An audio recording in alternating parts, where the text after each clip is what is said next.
What does one mean by exothermic और endothermic reaction, give examples. तो exothermic reactions क्या होती हैं और एंडोथर्मिक रिएक्शन क्या होती हैं।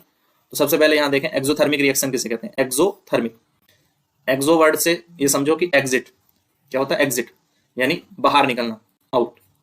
तो केमिकल रिएक्शन जो रिलीज करती है एनर्जी को, एनर्जी उनसे एग्जिट होती है, एनर्जी बाहर जाती है। किसकी फॉर्म में, हीट, लाइट और साउंड, किसी भी फॉर्म में, ईटीसी।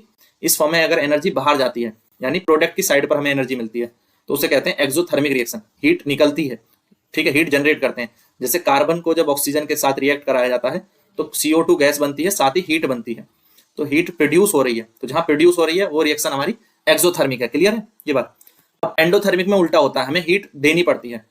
एंडो, तो एंडो से मतलब इन, ठीक है, तो हीट हमें इन करनी है, ठीक है। तो एंडोथर्मिक, थर्मिक मतलब हीट, ठीक है, थर्मिक मतलब हीट। तो थर्मो से ही ये बना है वर्ड, हीट या एनर्जी। तो हीट इन और हीट आउट। तो एंडोथर्मिक में हीट इन और एक्सोथर्मिक में हीट आउट।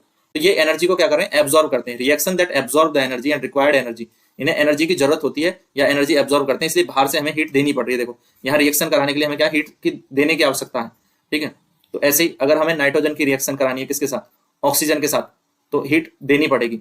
तो हीट जब हम इसको सप्लाई करेंगे, तो हीट सप्लाई करेंगे तो ही ये, ठीक है, नाइट्रोजन ऑक्साइड बनेगा। क्लियर है।